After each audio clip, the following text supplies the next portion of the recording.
Welcome back to the Fight Pit, ladies and gentlemen. Thank you guys for joining us as always. Every single week, every single UFC card, we are here for you. Today, we shall cover UFC Fight Night, Pereira versus Hernandez, going down Saturday, October 19th at the UFC Apex. Intro music.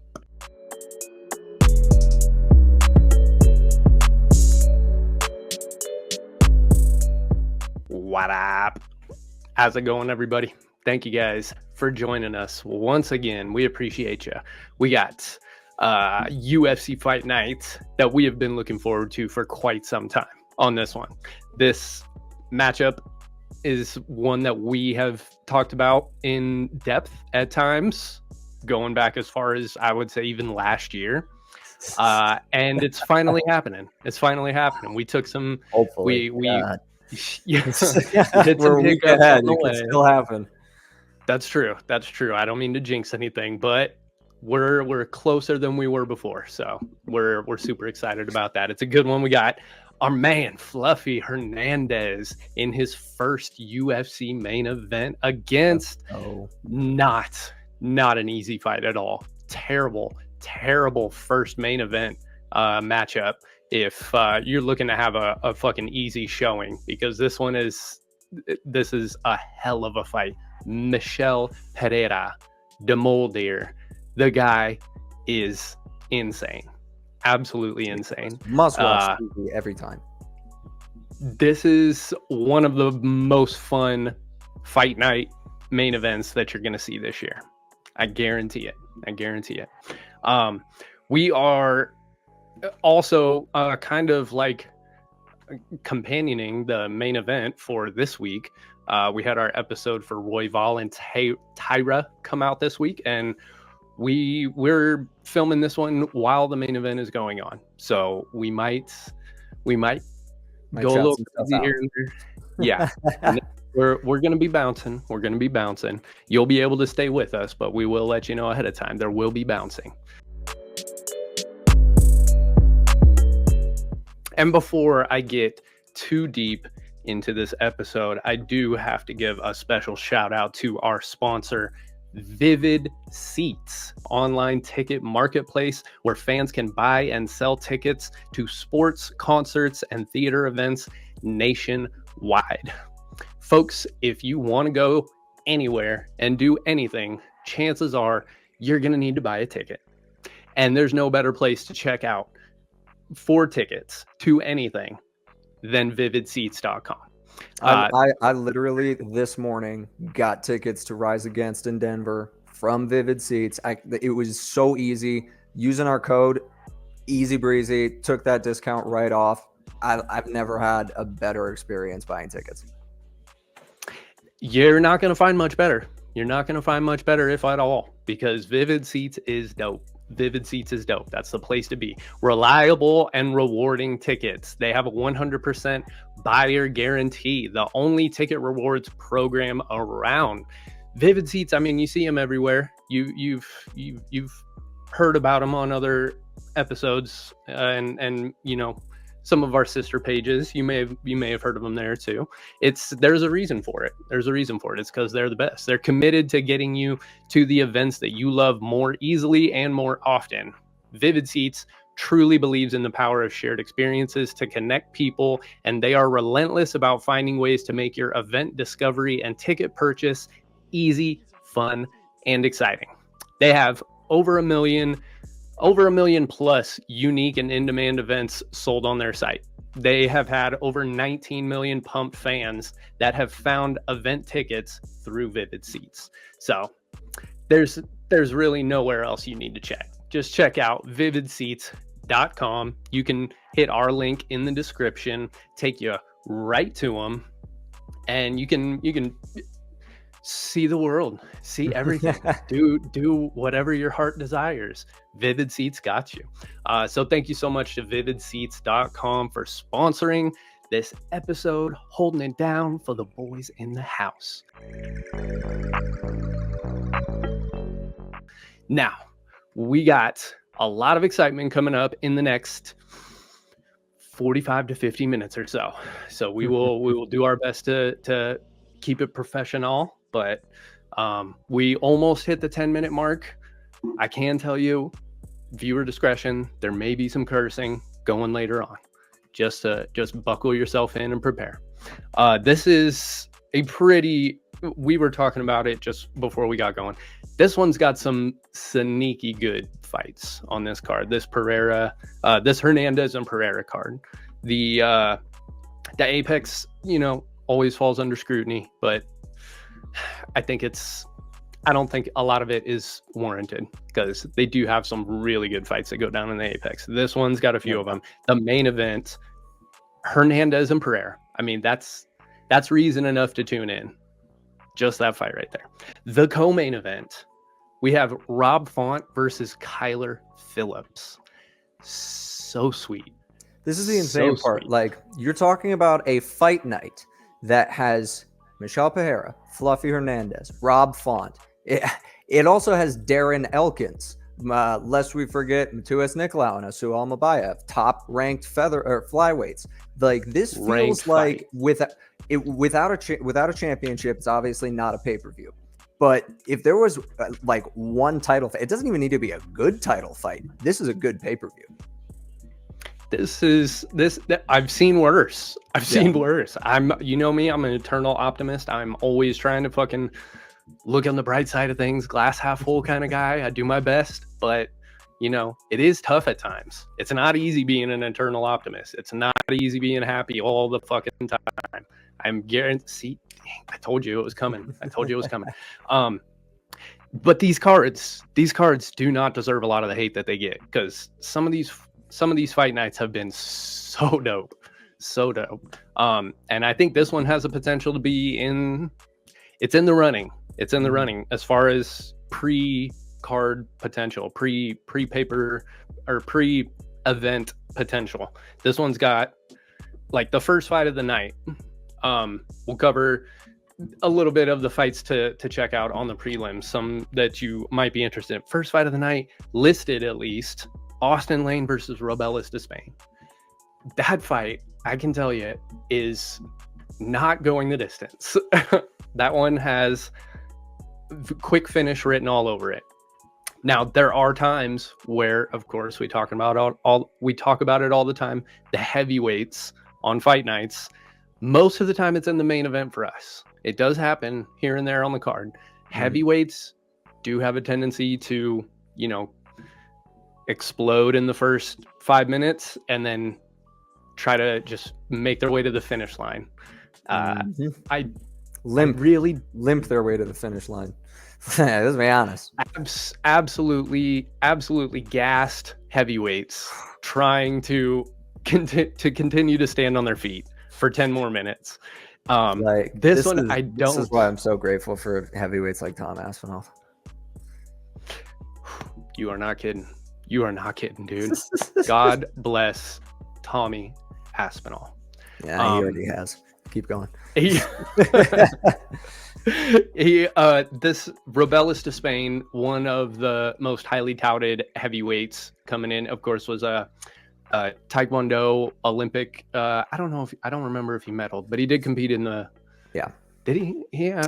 I don't know if he. I think he was on the podium. I don't know if it was gold, but he's one of the most respected Taekwondo practitioners in the world.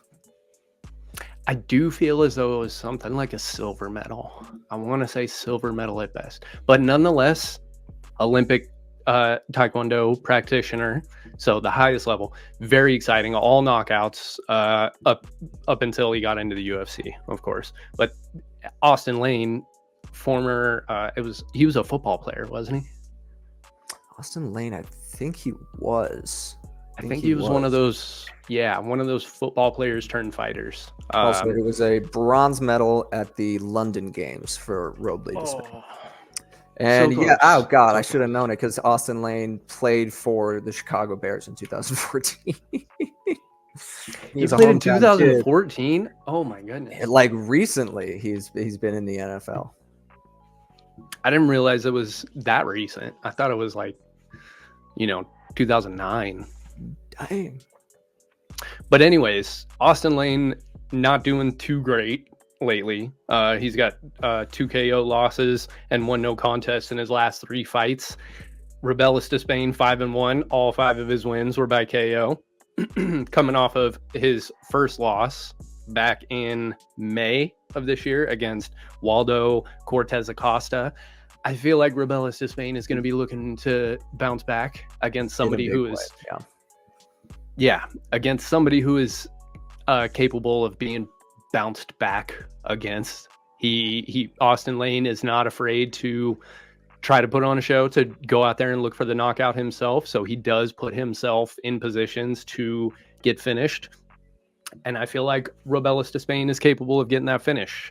I would bet Rebellis Despain on that one. I'm not going to make it an official pick, but as far as one of the high fight IQ personal picks, I'm absolutely going Rebellis Despain by KO on that one. Do you have anything else to add on that one, Kai Guy? Not really. It's tough to kind of see what's going to happen with 2 people coming off of losses, because you assume they're both coming in with a fire in their gut, trying to get it back in the win column.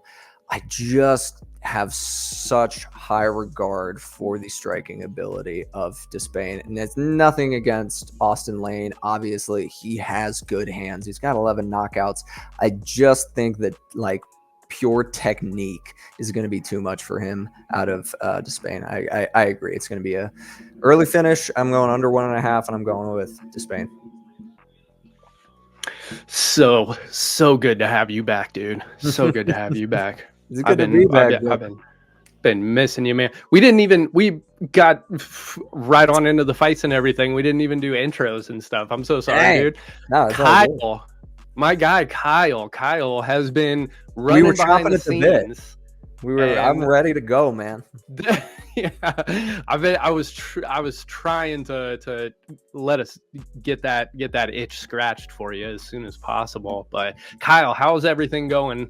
Since you've been in the fight pit with us the last time. Man, it's been good. Getting rolling on a few new jobs, getting everything settled behind the scenes, as y'all know, making sure our boys are ready to go with the episodes, because you know us, we can't help ourselves. If there's a UFC fight card, we're gonna talk about it, man. We're gonna talk about it, and we're gonna make sure that you guys can listen if you want to. That's 2 things that we guarantee. All right, we guarantee you.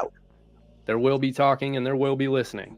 But the prelims on this fight is being headlined, I believe, as far as battle orders goes, by Brad Katona versus Gene Matsumoto.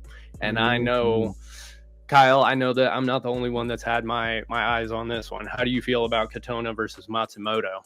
God, that's just a really, really fun fight. Brad Katona, like, we love him. I don't know what else to say other than the guy is just really, really fun, and we love watching him fight. You know what you're going to get. A lot of punches thrown, a lot of punches taken on the other end.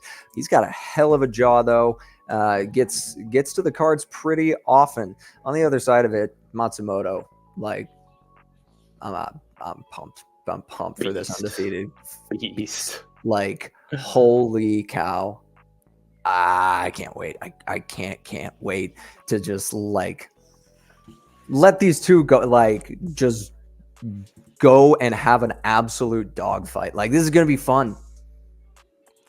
It's gonna be an exciting fight. Given, you know, Brad Katona, one of those dudes, like you said, he is a pressure fighter. He does go to decision quite often, but it's not for lack of action. I don't feel, you know, it's not for one of those guys that's trying to go to the cards. It's just one of those guys that makes it.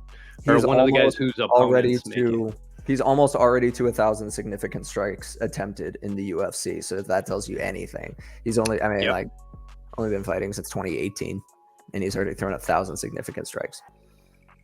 And he has, funny enough, he does have a 15-minute average fight time, which, if you remember back to guys like Frankie Edgar, George St. Pierre, Michael Bisping, people who fought to decisions a lot, those guys, Max Holloway, the most strikes in a fight in the UFC.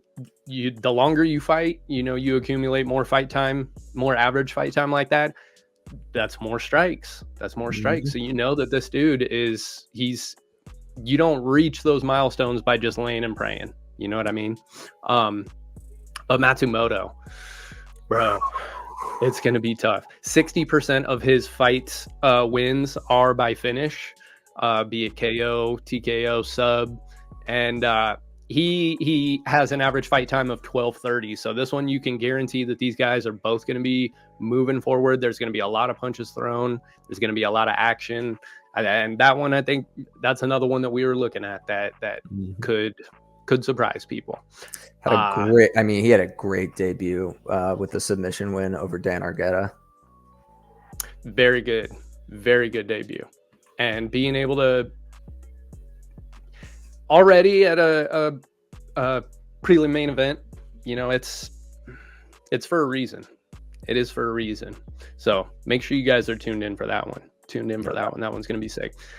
D cards in the middle. I don't want to leave anybody out on this one. We do have Melissa Martinez versus Alice Ardeline. A lot of people. She has a very huge social media following, so a lot of people, I'm sure, are familiar with that name. Veteran in the women's strawweight, Jessica Penne, jumping back in against Elise Reed. That will be interesting. Then we also have Jocelyn Edwards versus Tamiris Vidal. That's another good one. It's a solid prelim card for what it's worth. No doubt. Solid prelim card. You will not be disappointed. Keep an eye on Melissa Martinez in this. The debut didn't go her way, but she is a mean striker at strawweight. That's a really, really fun fighter on the prelim card for me. I agree. And Ardeline too, no slouch. She's in the same boat. Her first fight in the UFC didn't go her way, and she's probably looking to bounce back. Do whatever she can. This is going to be a good matchup. For strawweight. So those are aside from the Brad Katona. Did you pick a rounds on that one too? I got that one over 1.5. I got that one over 1.5 for sure. As far as the winner goes, it's gonna be tough because I think a lot of Matsumoto's offense is going to be based more in the grappling, which you don't necessarily get as many points for as striking, because Brad is going to be able to keep striking even if he's taken down. Like, that's the thing. He will like throw elbows and punches from the bottom. He doesn't care. It's really interesting to see how the points will shake out if it does go to decision. I think that, you know, the veteran in Katona could eke out a decision, but I'm going to go with Matsumoto here. I can't go against the hot new commodity until I'm proven wrong. I understand fully, and I definitely agree. Matsumoto would be the pick. I'd say over 1.5 in that one. Inversely, Rebellis to Spain under 1.5 in the first fight. So that'll take us into the main card of this fight night. We shall start it off with Kai. Kai is going to let us know about number 7, Matheus Nicolau versus number 14, Asu Almabayev. This fight is going to the cards. I cannot stress this enough. This fight is going to the cards. It's not to say it's not going to be a good fight. It's just, we know where it's ending up. Matheus Nicolau coming in with 19-5-1 record. 5 wins by knockout, 5 wins by submission. Hasn't really done a whole lot of that in terms of the UFC. He's gotten knocked out in the UFC. Just hasn't been dishing out a whole lot of knockouts in the UFC. Had one knockout over Matt Schnell. I think it was Matt Schnell. And before that, it was just decision after decision after decision after decision after decision after decision. And then on the other side of it, Asu Almabayev, 16-fight win streak, 20-2 record, 3 knockouts, 9 submissions. Also decision. And he did have a submission in his UFC debut. against Ode Osborne. Now, in this fight, it's a little bit tough for me to definitively say that Almabayev is going to be able to get the submission. Yes, he is just an absolute threat, and he is the streaking fighter right now. Matheus Nicolau is nobody's fool. Like, he has fought a lot of really high-level competition within the flyweight division, has fought Brandon Royval. I think he was Tim Elliott as well, Manil Kopp. Like, he has fought a lot of really good opponents in the flyweight division. This is definitely going to the cards. I think Almabayev keeps the streak alive, though. He is, I just can't help myself with the hot new commodities. I don't know what to tell you. Every time there's somebody coming into the UFC a little bit more recently, and they've got a really impressive win streak going, I'm like, nah, not going against that. I can't say I blame you, man. It is tough. It is tough. I do plenty of times I have found myself betting with my heart with the older guys. You kind of tend to root for the older guys and be like, come on, my generation still got it, man. Come on. And then end up paying the price for it, which is usually money. This one is Almabayev is only a year younger than Nicolau, even though Nicolau has been a lot more active in the UFC. Like, Almabayev had a very active, he reminds me a little bit of Jerry Prochazka in this way. He had a very active regional career and built up that, skill, that dominance, and then came into the UFC with a very refined palate. We're going to be talking about a fighter that came into the UFC a little bit raw, had to work out some kinks. I'm really excited to talk about him, but I got to hold myself back. It's later on. That's that, dude. I don't blame you at all. It's all good. But I do like that. I like that. That's, man, 7-14, man. There's somebody's got to move up on that one, and there's looking for those. We can get into that a little bit later too, but looking for those contenders, bro. Looking for those contenders. Not easy for them. The thing that's interesting to me about this one is, like, this is probably co-main event material, if not for the fact that they are both so very much, decision fighters to what we've seen, Yeah. It does make it hard to sell. Yeah, it does make it hard to sell. Not a lot of people. It's going to be a really fun fight if you know what you're watching for in terms of, like, technique, the grappling, like all of those levels. It's not a stand and bang dog fight, but we're about to get into one of those. baby. Speaking of which, we jump now to Darren Elkins versus Daniel Pineda. Darren Elkins versus Daniel Pineda. Bro, this one, I'm telling you, this one. Darren Elkins at a 28-11 with 9 KO wins, 6 submission wins, 13 decision wins. He's 3-2 in his last 5, coming off of a submission win over TJ Brown last October. Daniel Pineda, 28-16, 9 KOs, 19 submissions. And he's 1-3-1 in his last 5, coming off of a unanimous decision loss to Nathaniel Wood in July of this year. This one, you would think the longer that Darren Elkins fights, the less he would go to a decision and the less he would be able to fight back and win fights. And he always finds a way to do it.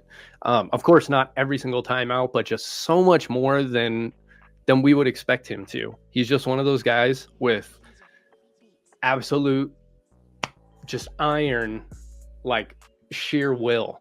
Doesn't matter what you hit him with. He is going to be able to get his wits about him. He's going to try to work out of whatever situation he's in, and he is going to keep bringing the fight forward to you. That makes for the type of fight that you can never predict. It's so difficult because you don't know. Are they going to get the best of Darren Elkins, or is he going to tough his way through it the way he usually does? Darren Elkins in his last one got a late round 3 submission over TJ Brown.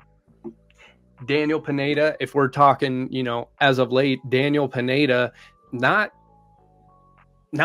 doing what we expect him to do when he comes in there. He's on a 2-fight loss streak against Alex Caceres and Nathaniel Wood, still fighting, top tier caliber fighters. So it's not like he's losing to tomato cans or anything, but he's had a rough go of it lately. I feel like this one is one of those ones that is going to take it into the later rounds, just the way that the trends have gone lately, even with, Darren Elkins getting a finish in his last one. It was in round 3. He did have to weather the fight, which you always expect to see Darren Elkins do.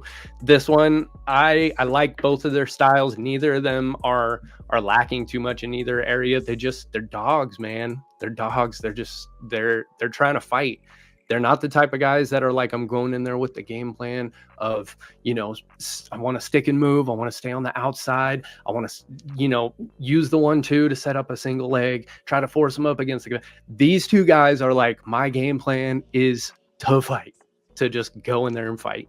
I'm going to weather whatever comes my way. They're not going to show me anything I haven't seen before. I'm going to just fight, man. I'm going to fight. And I love those guys. I love best. those styles. Dude, it's the best.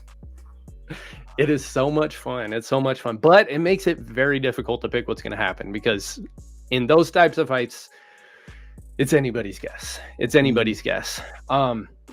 This one, I'm going with a heart pick on this one. The main reason is because every single time I pick Darren Elkins to win, he loses. And when I pick him to lose, he wins.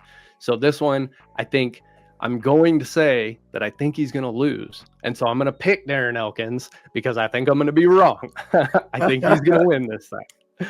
I think that I'm expecting Darren Elkins to lose, and he's going to win. He's going to win. So I'm pulling the old switcheroo, and I'm going Darren Elkins. I'm going over 2.5 just to be safe. I think that it's going to be very tough to finish Daniel Pineda for somebody like Elkins. You know what I mean? Not really like a one punch knockout kind of guy. He's a cumulative, beat down kind of guy. So I'm going to go official pick Darren Elkins, money line. Rounds, I'm going over 2.5. The bet for this one, I would say, just to be absolutely safe, I would say you bet over 1.5 if you're going to bet anything on this one. There is a chance, things get crazy and somebody gasses and gets put away at the end of the second. So just to be safe, we'll say over 1.5 is the bet. There we go. What's the word on that, Kyle? I like it. I can't go against the damage. I just can't do it. So I'm locked in with you.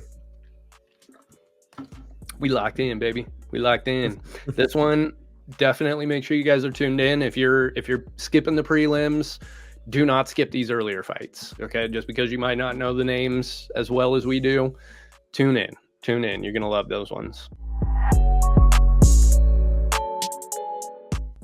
The next one on the docket, I'm going to throw it back to Kyle. Kyle is going to, we had to make sure Kyle got this one. We got 135-pound fighters, Brady Hiestand and Jake Hadley. I had a vision. I know exactly how this fight is going to play out. I have had a vision, all right? I can't wait. Came to me in a dream. You have the 9-2 Brady Hiestand. You have the 11-3 Jake Hadley. These are two really fun, really exciting unranked bantamweight prospects. If you don't know about either of them, it's like, wow, you are in for a treat.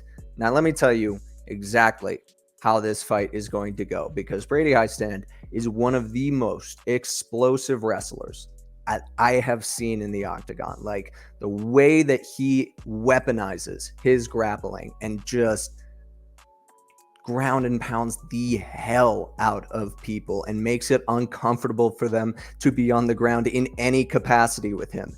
On the other side of it, Jake Hadley, 5 submission wins. He likes going on that. He likes going on those grappling exchanges.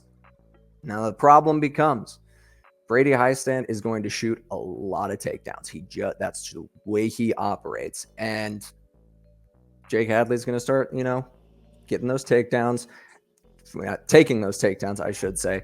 And he's going to start dropping his hands because he has a tendency to drop his hands. Second round's going to start.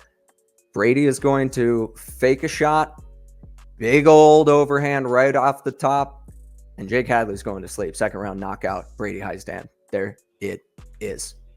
Ooh, baby. I did not expect anything less. I knew this one was... I can't go against my guy. Like 4.8 takedown average.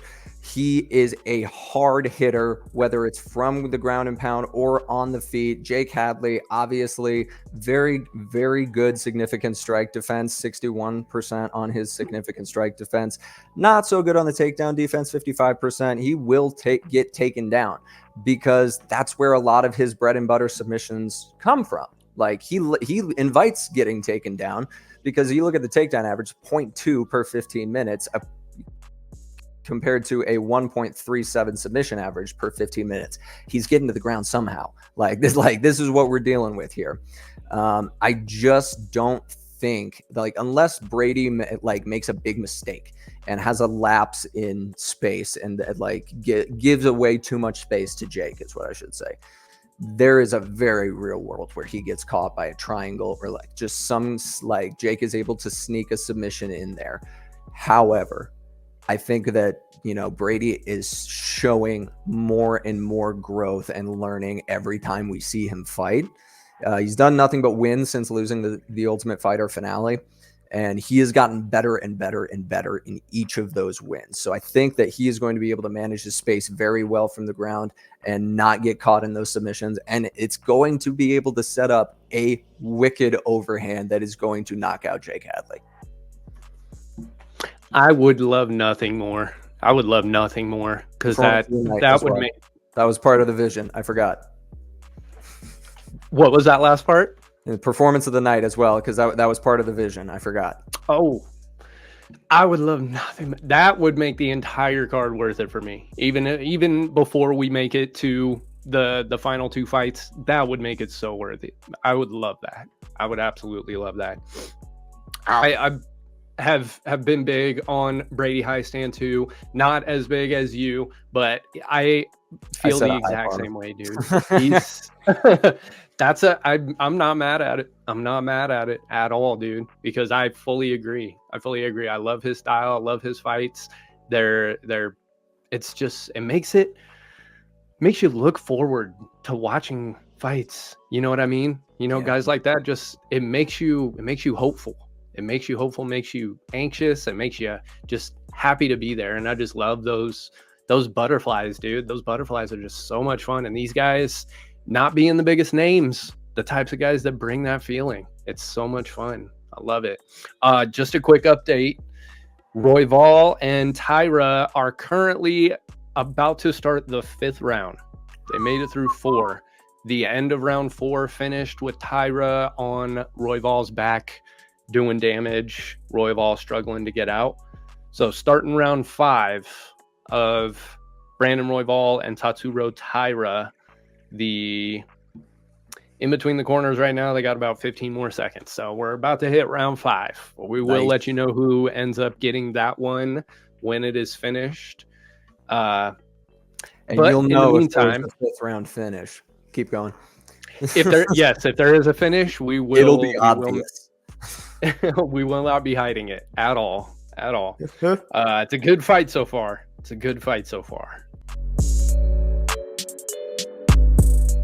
But in the meantime, we will take a look at our next fight. On this upcoming card, we have one that I personally am looking forward to because it's one of my personal favorite fighters.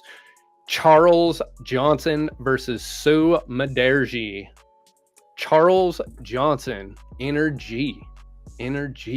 Love that nickname. I love this dude. I love his fighting style. I love his attitude. He's smaller weight class Bobby Green, as far as I'm concerned. King Green. Sorry. Hey, yeah. Sorry.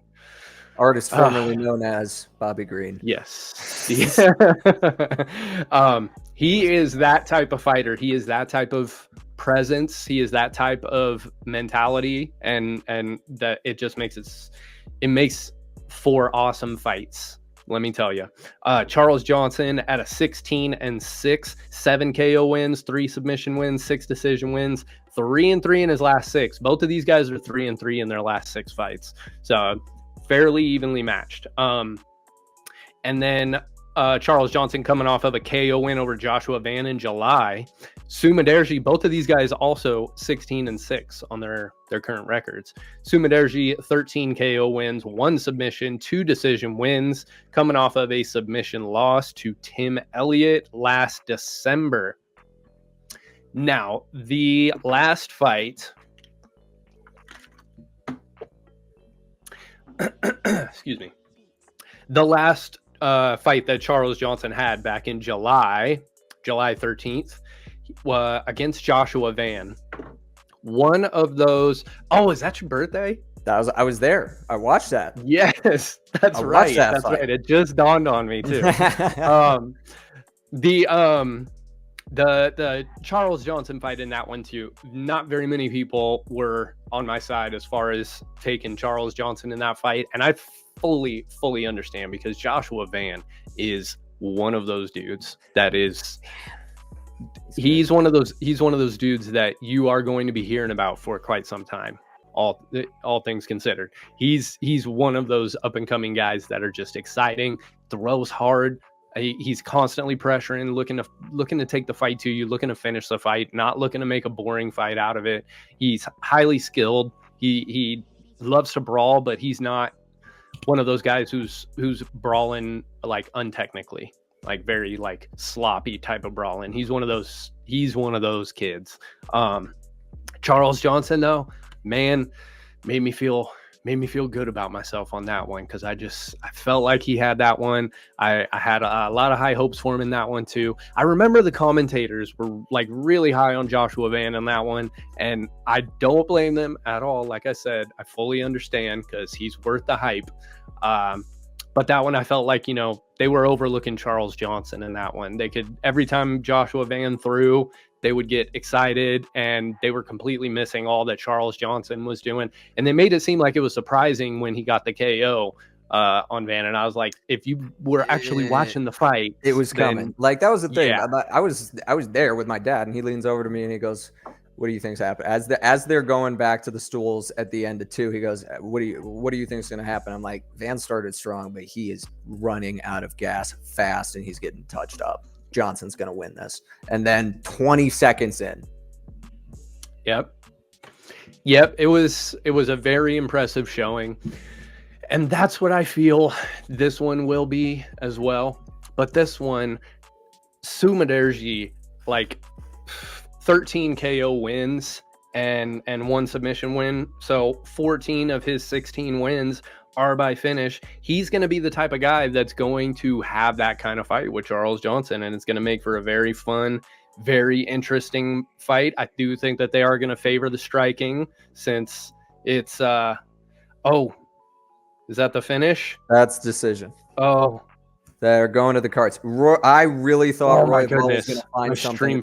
I thought he was going to find that rear naked choke, or at least like maybe throw the armbar last second, and really just kind of be like, all right, you're gonna go to the cards, but I'm gonna give you a little bit of this on the way out. Oh, Brandon Royval, round 5 ended up the same way round 4 in it finished, with Tatsuro Taira in the dominant position, smothering Brandon Royval. Royval was able to reverse it and lock in a body triangle from the back and hunt for a rear naked choke. Tried to transition to an armbar for a while. What's that? He had a face crank going for a while.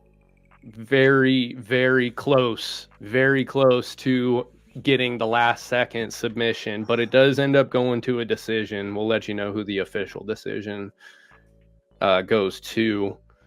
Whew, man, That was close. I saw you looking down, and I was like, wait. Messing up the banners so hard during that whole 5th round. Forgive me. Yeah. Golly, I didn't even notice. It was bad. I did not even notice. I went back to a fight that wasn't happening. I left the Hiestand Hadley fight on for way too long. It's all good. God, that was. Where are we? It was distracting, man. That was an exciting end. That was an exciting end. That was good. Shit. Shout out to both. But yes, shout out to both of those guys. That was a good fight, dude. That was a sweet fight. That was a very competitive fight. That one I did not see that one. I took that one like under 4.5. I think I did not see that one making it to the cards. Almost didn't a couple times. All right, what do we got, Joe? Joe? Joe Martinez is reading the scorecards. Oh, it's split.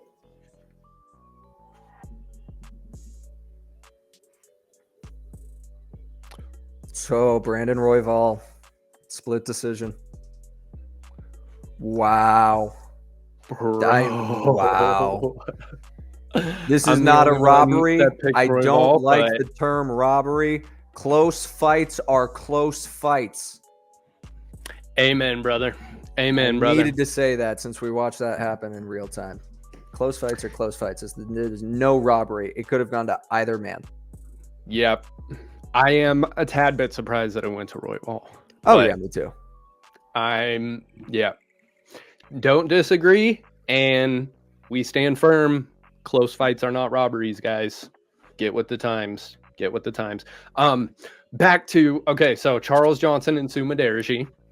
We're back. This one, I do think that this one is going to end in a finish. I feel like this is going to be a slugfest. I feel like these guys are, like I said, not untechnical. They're going to be a technically sound slugfest.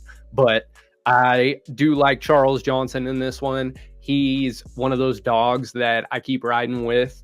I don't recall what the odds were on him. I don't know if I put the opening odds. Let me check it out real quick.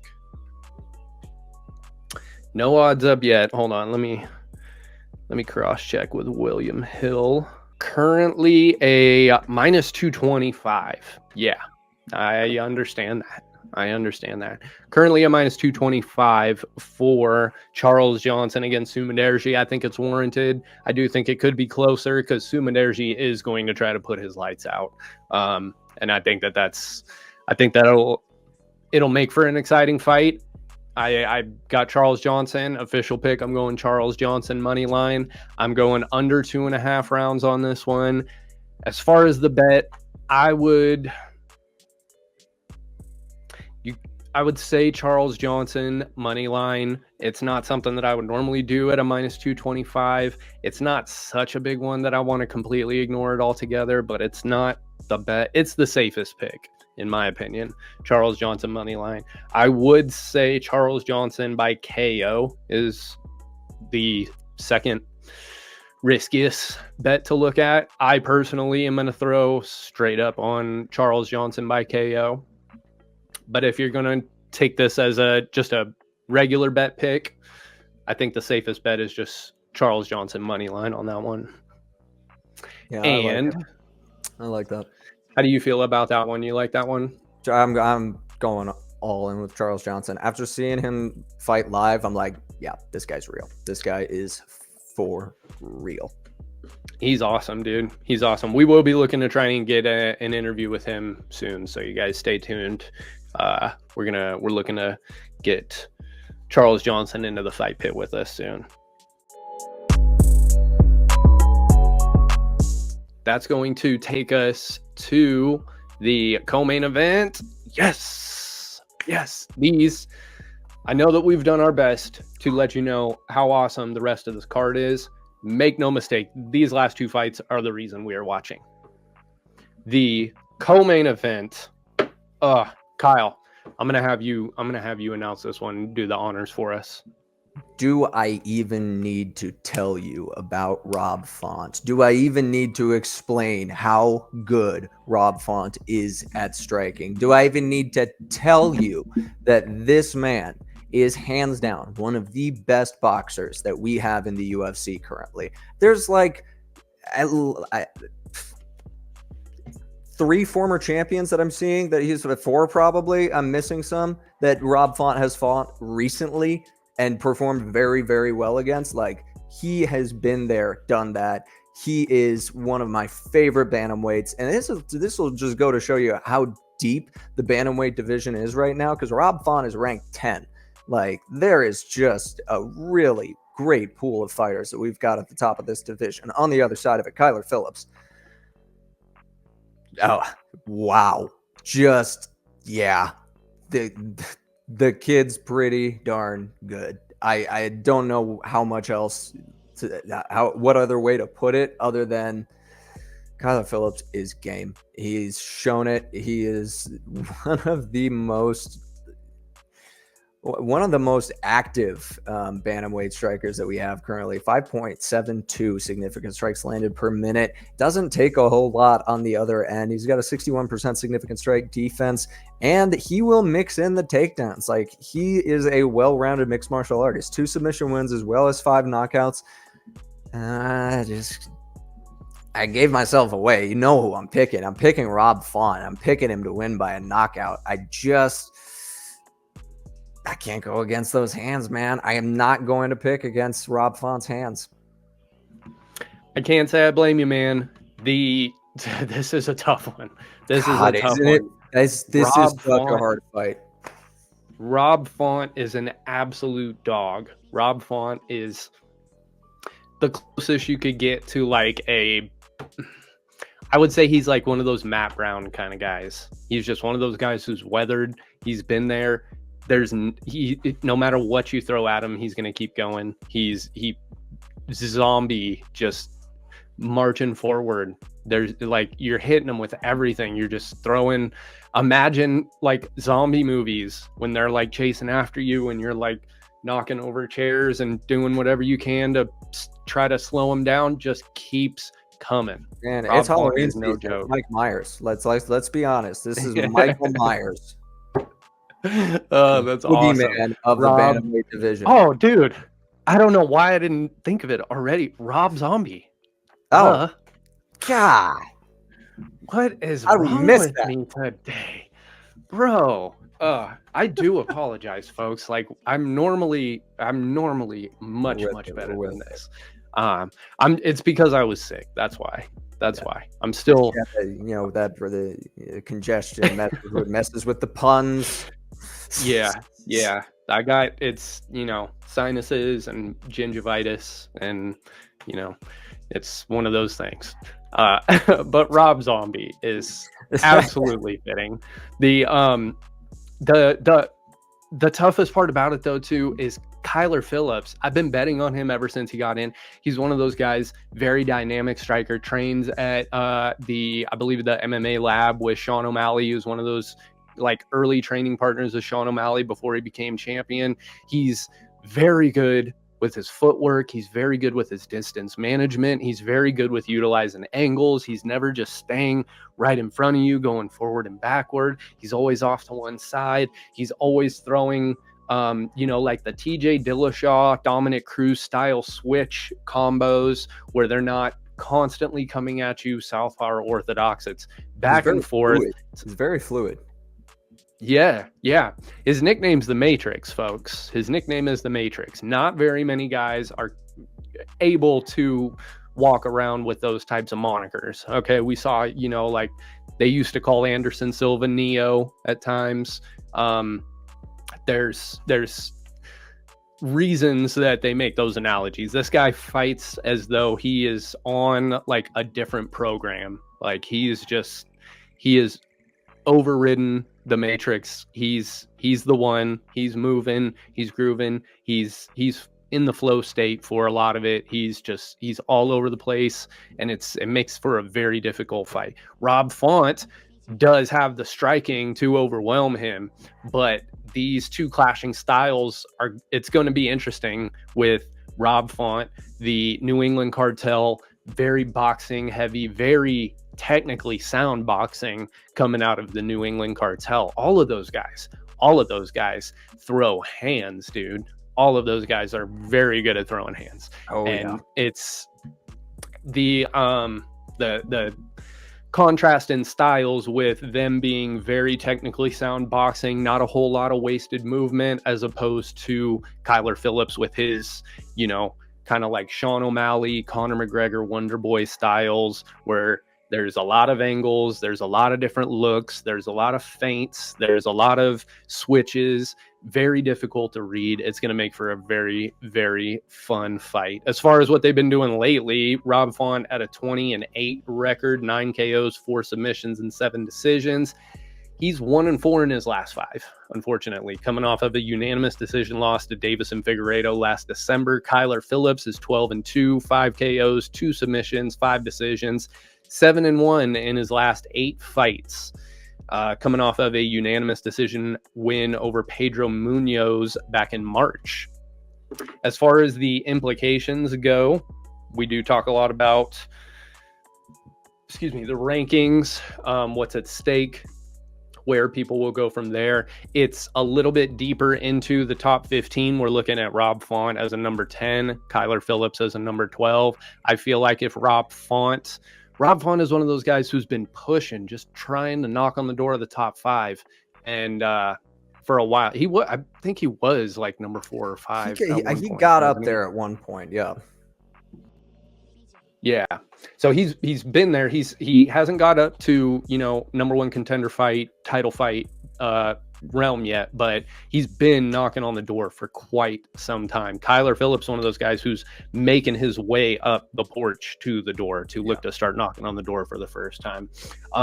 Kyle, in this one, before we give a unanimous pick, if we have one, where do you see this one going rounds wise? Rounds wise, I'm gonna give a little bit of the benefit of the doubt. This is going. It's over 1.5 for sure. I don't feel great about over 2.5, just because the key difference in the striking here to me is Rob Font is going to set up the power strikes using the jab. Kyler Phillips sets up the power strikes, like you said, using motion, using those angles, using switches and feints. And I think that the jab of Rob Font is going to throw off the timing of Kyler Phillips to an extent. It'll frustrate him. It'll start making him open up to more, mistakes. And that's going to come in, round 2, round 3, Rob Font TKO. Ooh, baby. I like that. I agree. I think this one is going to carry later. I would say over 1.5. Absolutely. This is one of those fights where they're going to take some time to feel each other out. Rob Font does have some quick finishes. I think it was like Adrian Yanez that he knocked out in the first minute or so, which another tough fight versus another tough up-and-comer. So don't be surprised if Rob Font comes out swinging. But Kyler Phillips, one of those guys, I think that he's all over the place. He's so difficult to catch. He's so difficult to track down. Once he does start to advance, he's so difficult to read. You don't know which side he's going. You don't know which way he's going. I think it's going to take a little while, unless Rob Font's able to catch something really heavy, really early, like he did with Yanez. I do think that this one carries over a little while, so definitely over 1.5 on that one. My official pick, I'm going to go with Rob Font as well, because I can't.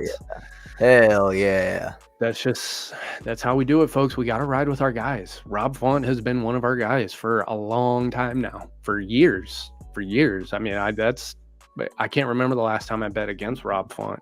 I thought he was going to work Davison Figueiredo, and that's just because I think maybe I just don't like Davison Figueiredo as much, so I keep wanting him to lose. But I thought that Rob Font was going to be a much tougher task too. But I also thought Cody Garbrandt would. I didn't think Davison Figueiredo was going to do this well at this way. But hey, Rob Font, we stick with Rob Font, and I love Kyler Phillips. I love his style. If he wins, I won't be upset. It'll be very impressive. Very, very tough not to hedge on this one. If you feel iffy about it, stay away from the money line. I'm going over 1.5 on this one. I'm going to say Rob Font. So we are unanimous on this co-main event for the first time in a while. is a dangerous one for parlays, though. Yeah. Very dangerous one, because this one does have upset potential written all over it. Absolutely. Absolutely. We get to our main event. We have... Woo! Oh, I've been waiting so long to say this. I've been waiting so long to say this, bro. In our main event of the evening, we have Anthony Fluffy Hernandez going up against Michel Pereira in the main event, baby. Fluffy in the main event. Oh, it feels against so good. Pereira too. Such a good fight. Such a good fight. Not even like a throwaway fight, man. Such a good fight. I'm obviously, if you've been following for any amount of time, super biased because I'm from California. Fluffy has been a local, someone that I've been a friend and personal fan of for a long time, for years and years and years. And being able to see people like him, people that you know are just good people. If you follow him on Instagram, he's the funniest dude, the most laid back dude. He's so cool. Him, Max Griffin, everybody in the Central California, everybody in the hills, the Bay Area, the 209. I'm always rooting for the home soil. I'm always rooting for the home soil. So everybody out there, I'm always picking you. But Fluffy has been one of those guys that we have been just so impressed with and so, hyped up about, because we've known his potential for quite some time, and he's put it together. It's going to be such an exciting fight, dude, because Michel Pereira is no joke, is absolutely no joke. This guy is action-packed. Whether the fight is action-packed or not, he's action-packed. It doesn't matter what's going on in the fight. He is a nonstop show. He's going to make sure you're enjoying it, even if it has nothing to do with the fight. That's the great part. That's the great part.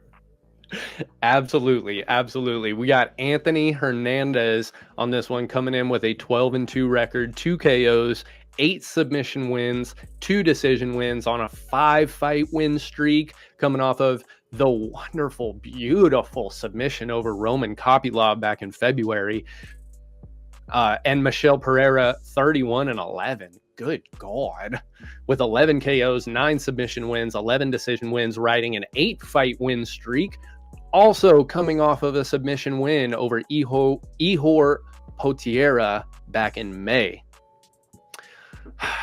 Kyle, give me a moment to collect myself. Please take it away. Man, I'm going to just line out what each of these fighters has to do to win this fight. If you're Anthony Hernandez, what you need to do to win this fight is take away Michel Pereira's space.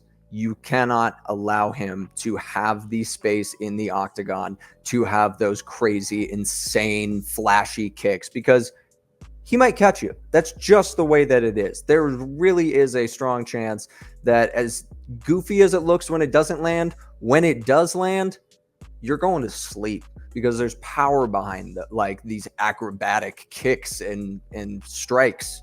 There's honestly no other way to describe it other than acrobatic. So if you're Anthony Hernandez, you want to keep this fight in a phone booth. You want to clinch, dirty boxing, take away the amount of space Michel Pereira has to work with. Let that parlay into maybe a trip, maybe a sweep.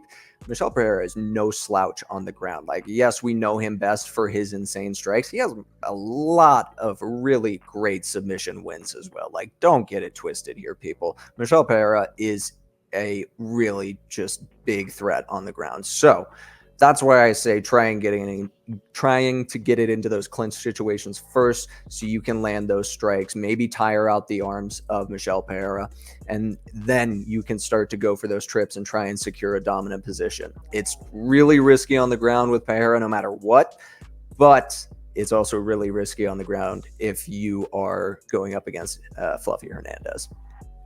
On the other side of it, Michel Pereira, just be yourself, man. That's the best way that you can win fights, and just in general. bring that unorthodox striking, the flips and somersaults, bring that in. It throws, like, no matter how much you're watching the tape and preparing for, like, what's coming, it is going to throw off an opponent, because there's just not really a great way to simulate that in fight camp. Like, there's only one Michel Pereira, and it's Michel Pereira. So that is the big, I think, key is keep Anthony Hernandez guessing. Try and throw in some takedown attempts, like challenge him in his grappling. Be like, no, I will go there with you, because that absolutely throws a little bit of question marks in the back of Fluffy's head of like, oh, he's willing to go to where my bread and butter is. Yeah, God, this fight is so good. God, excellent. Because even when I'm like, Michel Pereira could take the fight down, and I'm like, Anthony Hernandez is so fucking good in the grappling, though. But do you want to? Yeah, absolutely. Absolutely. Excellent assessment. That's essentially it, man. It's just a very dangerous fight, no matter where it takes place. You have Michel Pereira is one of those guys that will throw unorthodox, like, very outlandish things. Just do a backflip off the cage to try to pass. If you're on the ground on your back, instead of trying to pass the legs, he's trying to ninja flip over you without, of course, causing a foul, landing on the groin or the face or anything like that. But it's controlled for the most part. It looks very uncontrolled, but it's controlled for the most part. And that's mainly because, like, he trains like that. He trains like that. Those are not the kind of things that you just do randomly. Like, if anybody else did things like that, if Anthony Hernandez came out into this fight and started backflipping off the cage, his coach would be furious, absolutely furious. But that's the way that Michel Pereira trains, and it is very difficult to find somebody to kind of mimic that when you're preparing for him. But on the other side of it, Anthony Fluffy Hernandez, I've been saying this for a while, one of the most well-rounded middleweights in that division. One of the guys who has an absolutely solid ground game, very solid ground game, with training under Jim West. Jim West, one of the best minds in the game, one of the best coaches that we've seen, somebody that I've been a fan of for a long time. He has the ground game on lock. So I feel as though, even though Pereira could go to the ground and he is no slouch, he is dangerous when he is on the ground. And he's a big dude. He's a sneaky big dude. He's very dense. He's very durable. He's very, like, strong when he is in, advantageous positions on the ground. I feel as though Fluffy is the same. Very, very underrated as far as how he is able to control fights regardless of where they go. The way that they both have such a great understanding of space and how to use leverage is really just impressive to watch with the grappling. Keep going. Absolutely, dude. Absolutely. You've seen areas where, times when Fluffy has been in there with guys that were of a higher grappling degree than him. He just drowned them. He just drowned them. He took him to the deep waters and drowned them. Non-stop pressure on the feet. We saw with Rodolfo Vieira. We saw with, there was the last couple ones too, Roman Kopylov also. I can't remember the guy before that, but another one where he just, when he's on the feet with you, it's non-stop punches. He's constantly putting shit in your face to not give you a break, to not give you the ability to stand back, let the shoulders drop, catch your breath, reset. He doesn't give you that time. He doesn't give you that space. That speaks to his gas tank. That speaks to his strength and conditioning program. That speaks to his just overall durability, his overall conditioning. And people I think just don't don't expect that when they get in there with him, and they get in and they aren't able to put him away in the first round. The middle of second round, we start to see people fade against Fluffy Hernandez. We start to see people fade because they just cannot keep up. He is constantly on you. He's constantly attacking too, whether he is on the feet or whether he's on the ground. He is, position over submission is, something that he is mindful of, but he is absolutely attacking submissions in every single position he gets to. He's not looking to be sloppy, but man, how often do you see 6.62 takedown average, 2.99 submission average, 4.3 significant strikes landed per minute? That doesn't compute. That's like, those are the types of numbers you would expect from some of the most complete mixed martial artists that we've ever had. Like the George St. Pierres of the world, the Demetrius Johnsons of the world. I'm not putting them in the same conversation. I'm just pointing out the well-roundedness. We're numbers guys. Right? I like the numbers. I like them. Shout out to the homeless cats. We're numbers guys.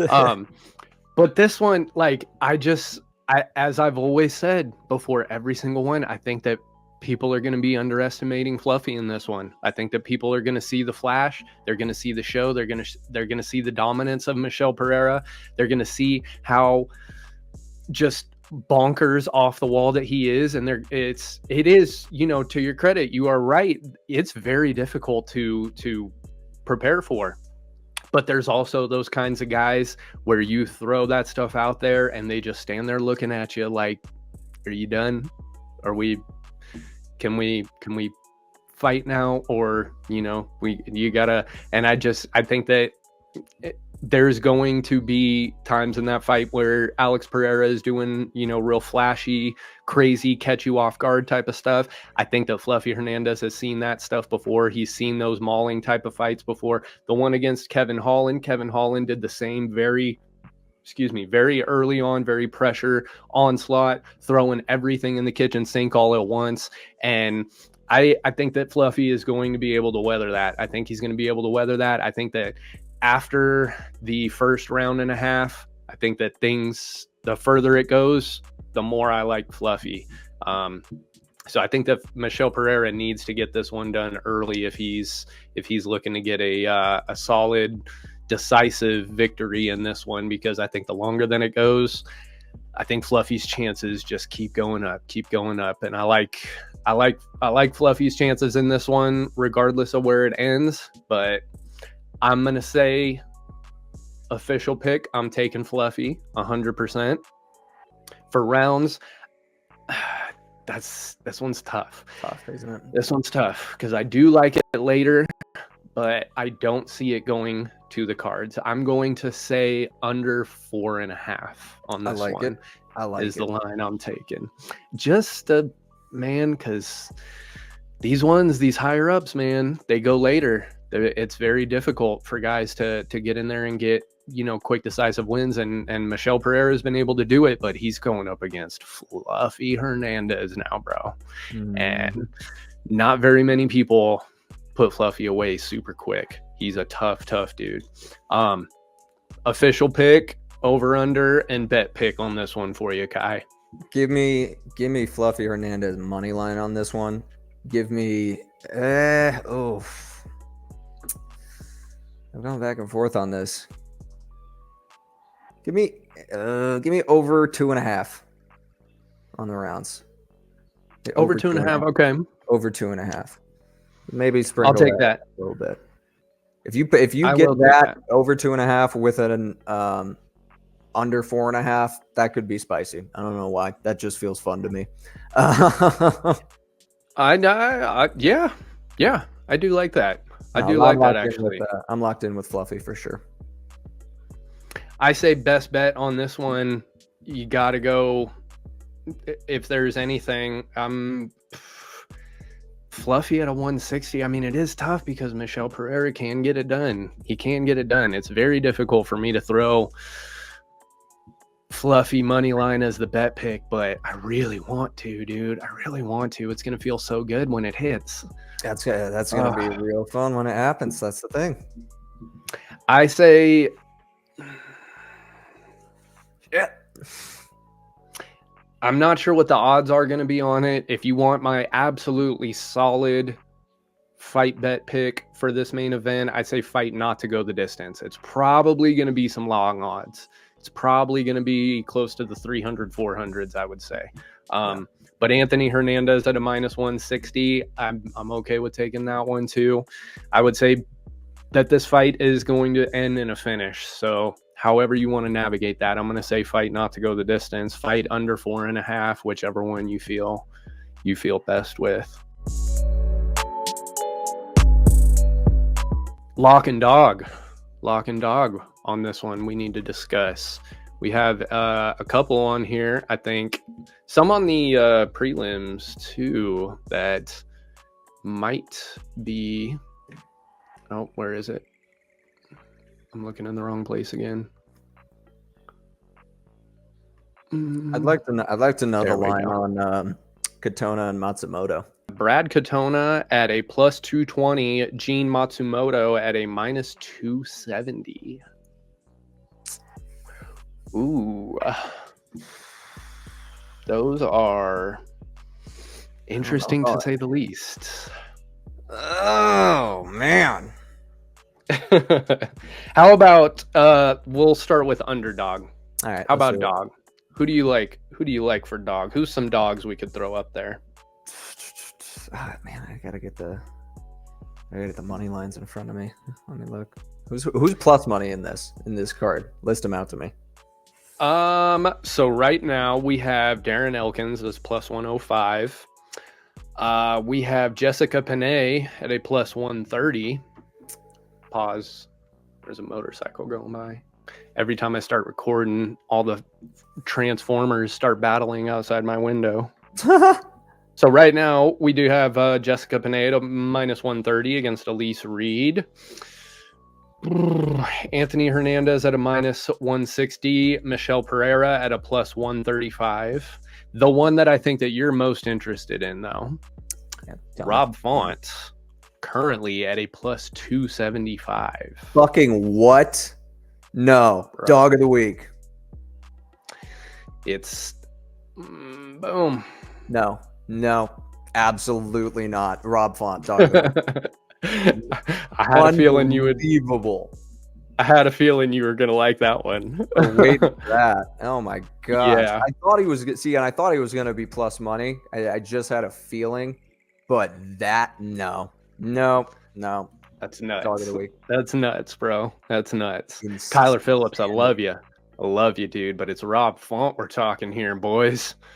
It is Rob Font we're talking here. And as far as locks go, I am throwing out Charles Johnson at a minus 225. Quite like that. I was gonna say Johnson. What are the odds on Hadley Hiestand? Hadley Hiestand are actually pretty close. So that makes sense. Hiestand currently at a minus 145. Hadley at a plus 122. Little closer. It's risky for lock, so I won't. Especially because the other one that you mentioned go, so it just isn't. It's not good form, you know. Right. I'm playing too close to the sun there. Which we do sometimes. Sometimes we don't get close enough that the wax wings are totally gone, but we'll get up there. Yeah. The other one that you mentioned too, Melissa Martinez, she's a minus 155 right now against Alice Ardeline. Those are fun ones. I think I'm gonna go with. I'll still keep it unanimous. Go with Charles Johnson for lock of the week. I think. I like that. Sick. Wow. I like it. So there you go, folks. We got Charles Johnson as your lock of the week and Rob Font as the dog of the week. Right now, we got them at I am minus 225 for Johnson and a plus 275 for Font. So if you parlay those two together, you are looking at a plus 442. I'm happy with that. I'm very happy with that this week. I think so. Considering Aldo let us down on the last one, and Brandon Royval getting this win. Actually, Grant Dawson was our lock for this last card, and Brandon Royval was our dog of the week. So we just hit on our lock and dog of the week again. And then the week prior, Kayla Harrison, Jose Aldo let us down, even though we did not feel that he did. The judges did. So yeah, we won't get into the judging, or we'll be here for another 2 hours, but we are hitting on the locks and the dogs, folks. If you're keeping track, if you're betting the locks and dogs of the week with us, you are winning, because that's what we do. That's what we do. We're not flashy about it.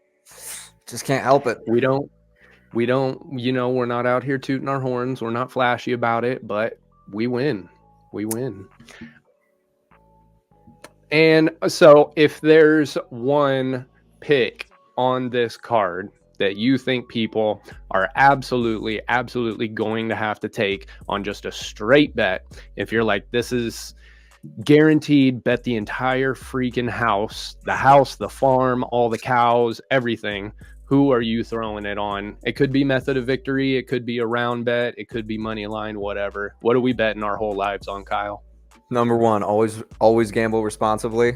Always gamble responsibly. I am so confident in Matheus Nicolau Almabayev going to decision. Over 2.5 rounds. Over 2.5. That's all but guaranteed to happen. Beautiful.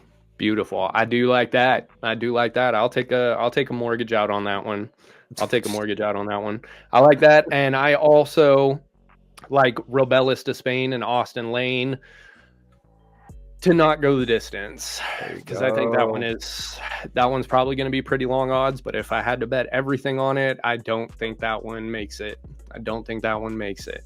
There you go, folks, ladies, gentlemen. Once again, we have brought you the winning picks, the winning bets. We have covered this card. The updates for Taira and Royval. Brandon Royval in the main event did win a decision. Junyong Park did win a decision. Chidi and Joquani won a decision. Grant Dawson got a second round KO, and Daniel Rodriguez got a decision win. The Abdul Razak Al Hassan and Josh Fremd fight was canceled, so our pick was nullified on that one. But Daniel Rodriguez, Grant Dawson, Junyong Park, and Dog of the Week Brandon Royval all covered. So we are -1 on this last card. So only the Josh Fremd fight, only because that one's null and void, so it doesn't count against us. We win 100%. We win 100% on this Taira Royval card. So it feels my good. ears. It's not that rare. I'm not surprised. That's the thing. It's not as rare as you would think, but we do appreciate knowing that we are doing what we mean to do. We're doing what we set out to do. That was a good one. Hell yeah. Kyle, my man, thank you as always for doing this with me. Brother. It's so good to always see you popping in and be able to get the expert opinion, because nobody breaks it down like you do, bro. Nobody breaks it down like you do. I like numbers. We're numbers guys. Numbers guys.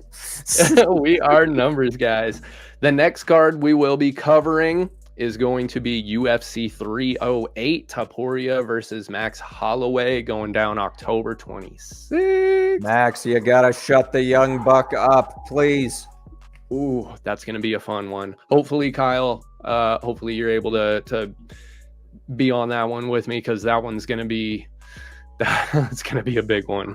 That's gonna be a big one. That card, we also do have Robert Whitaker and Khamzat Chimaev, Lerone Murphy and Dan Ige Magomed Ankalaev and Alexander Rakic, Shara Bullet and Armen Petrosian. Ooh, I forgot and that it's a one was on UFC. there. Yep, and it's a UFC pay-per-view, so we'll be doing the whole card. Abus Magomedov versus Bruno Ferreira, Saeed Nurmagomedov versus Daniel Santos, Matheus Rebecki versus Miktabek Oralbai, and Jeff Neal versus Rafael dos Anjos as the prelim main event. Man, you know what? They're older now. If that fight happens like 5-7 years ago, we're probably even more excited, but that's still a good fight. Still a very good fight. Still great guys. Still great fighters. But we will cross that bridge when we get to it, folks. You'll just have to stick around and tune in for the next episode. That's going to do it for us in the fight pits. Drew and Kyle. Boom. Gold Mule MMA. Make sure you follow them. Thank you, everybody, for tuning in. As always, we appreciate each and every one of you. Make sure you hit subscribe if you haven't already. The Fight Pit on YouTube. Fight Pit is all one word. You'll get us every time. Instagram, the official Fight Pit. You can find all of us on there as well. We appreciate you, folks. We will see you on the next one. That is it for us in the Fight Pit. Peace.